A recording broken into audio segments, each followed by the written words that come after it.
This is a lesson for 1-6, converting in scientific notations with decimals. So it's basically the same thing as 1-5. We're going to follow the same rules at the beginning, except there's one little twist. You're not just going to have one number in front of the times 10 today. Today you're going to have numbers like 1.25 in front of the times 10. Or you might have like 8.7 in front of the times 10. The biggest thing that you need to remember is that first number always has to be in between 1 and 9.9, repeating that first number. So again, we're going to start at the left. We're going to place a decimal point after your first non-zero number. You're going to write that number down along with all the non-zero digits after the new decimal point in front of the times 10. You do have to put the zeros if they're in between numbers, and we'll see an example like that, but you don't have to put the zeros that are at the beginning or at the end. To find the exponent, you're going to count how many places you move the decimal point, right or left, to get to the end of the number or the decimal point. Just like before, the exponent is positive if the number is greater than 1, right? If it represents a big number. The exponent is negative if it starts off with 0 point. So let's take a look at 82,500. The first thing that you're going to do is you're going to, just like before, you're going to place a decimal point after the first non-zero number. So going from left to right, just like we read a sentence, that first non-zero number is the 8. So we're going to put a decimal point after that number and write that number down in front of the times 10. When there's these zeros at the end, you don't need to put the zeros after the 5. All right, those just disappear. Now you're going to do the same thing that we did yesterday. Our original decimal point was at the end, so we're going to count 1, 2, 3, 4 places to get to the end. So our exponent is a 4. We take a look at the number 1500. We're going to put a decimal point after our first non-zero number, so in between the 1 and the 5. Write that number down in front of the times 10, and now counting to the end, 1, 2, 3. So it's times 10 to the third. Remember that anytime that we start off with 0 point, it is going to be a negative exponent. So if we have the number 0.000032, you're going to put a decimal point after our first non-zero number. So in between the 3 and the 2, write that number down in front of the times 10. Now you're counting how many places back to the original. 1, 2, 3, 4, 5 places back to the original. So our exponent would be a negative 5. Again, it's negative because you start off with 0 point. This one is a very, very important example. Make sure that you pay attention. Normally when these zeros are at the beginning or the zeros are at the end, we just drop them. However, if they're in between non-zero numbers, we do have to write them down. So we're going to put a decimal point after our first non-zero number. That's after the 2. Write that number down, including that 0 that's in the middle. Anytime that the zeros are in the middle, you have to write them down in front of the times 10. And now we need to count one place. That's all that we're moving to get back to the original decimal point. So it would be times 10 to the negative first power. Let's take a look at a couple more of these. All right, 7,500. We're going to put a decimal point after our first non-zero number. Write that number down in front of the times 10. Now we're counting 1, 2, 3 places to get to the end. So it's times 10 to the third. 8,230,000. Put a decimal point after our first non-zero number. So in between the 8 and the 2. So we have 8.23. And now we're going to count 1, 2, 3, 4, 5, 6 places to get to the end. So our exponent is a 6. Be careful in this next one. It's starting off with 0 point. So I know that I'm going to have a negative exponent. So put my decimal point in between the 7 and the 2 after your first non-zero number. So we have 7.2. We're counting back to the original decimal point 2 places. So our exponent is a negative 2. Put our decimal point after our first non-zero number. So in between the 8 and the 5. Write that down, 8.56, in front of the times 10. And now we got to count 1, 2, 3, 4 places to get back to the original decimal point. So that is a negative 4.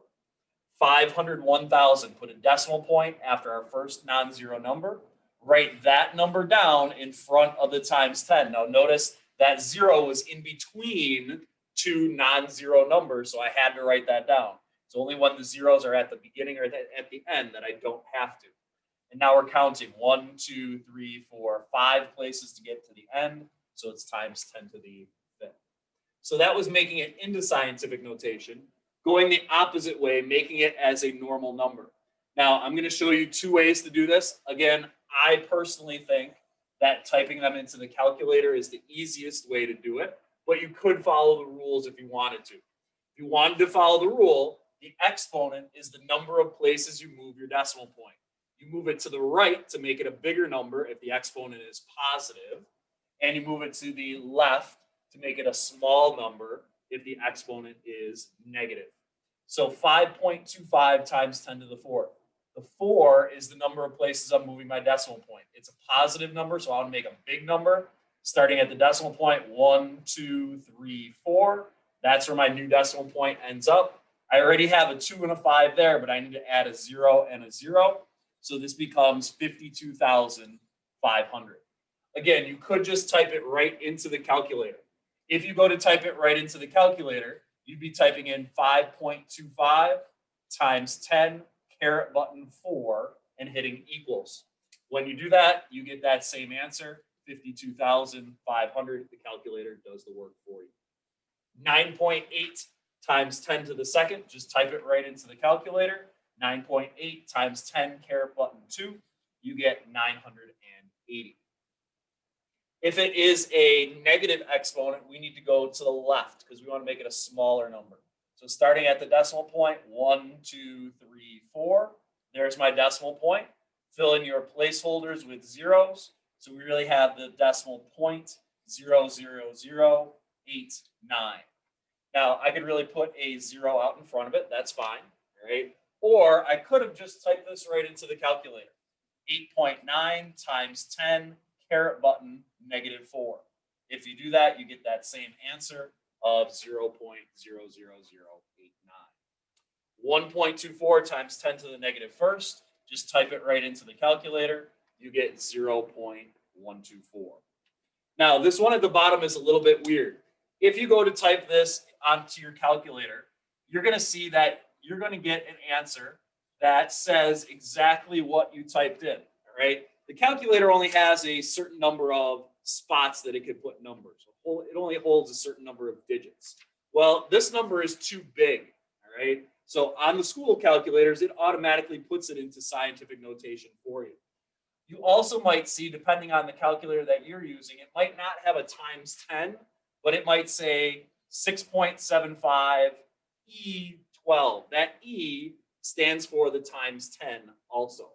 So if we had to make it into a normal number, we would actually have to do it out by hand and go 1, 2, 3, 4, 5, 6, 7, 8, 9, 10, 11, 12, and fill in all of these zeros. So we really have the number 675, and then we have 1, 2, 3, 4, 5, 6, 7, 8, 9, 10 zeros. 1, 2, 3, 4, 5, 6, 7, 8, 9, 10 zeros. So you can see why it doesn't fit on the calculator screen. That number is way too big. So again, all that you're going to do is type these right into the calculator. 5.1 times 10 caret button 3, you get 5,100. 7.432 times 10 to the 5th, you get 74320. 7.2 times 10 to the negative second, type it right into the calculator, 0.072. 8.56 times 10 to the negative fourth, 0.000856. This one at the bottom is too big to fit on the screen. If you type it into the calculator, it's just going to tell you that, hey, this number is in scientific notation because it's too big to fit on the screen. We would have to move the decimal point 11 places. 1, 2, 3, 4, 5, 6, 7, 8, 9, 10, 11. Fill in these missing place values with zeros. So we really have the number 504 and then 1, 2, 3, 4, 5, 6, 7, 8, 9 zeros. So you can see that that number is too large to fit on the screen. Go ahead and pause the video. Try these ones on your own, please. Again, I would type this one right into the calculator. I would type this one right into the calculator as well. All right, 2.3 times 10 to the 6 gives you 230,000. 12,300,000. Put a decimal point after our first non-zero number. Write that number down in front of the times 10. 1, 2, 3, 4, 5, 6, 7 times 10 to the 7th power. Type this one right into the calculator. 0.000245. 0.0092. Put a decimal point in between the 9 and the 2 after your first non-zero number. Write that number down in front of the times 10. 1, 2, 3 places. It would be a -3, however, because it starts off with 0 point. 80,090. Put a decimal point after our first non-zero number. Be careful. You do need to write down these zeros because they're in the middle, in between two non-zero numbers. Times 10, and then we need to count 1, 2, 3, 4 places to get to the end. So it would be times 10 to the 4th. Again, be very, very careful. Use the calculator. The calculator is your friend.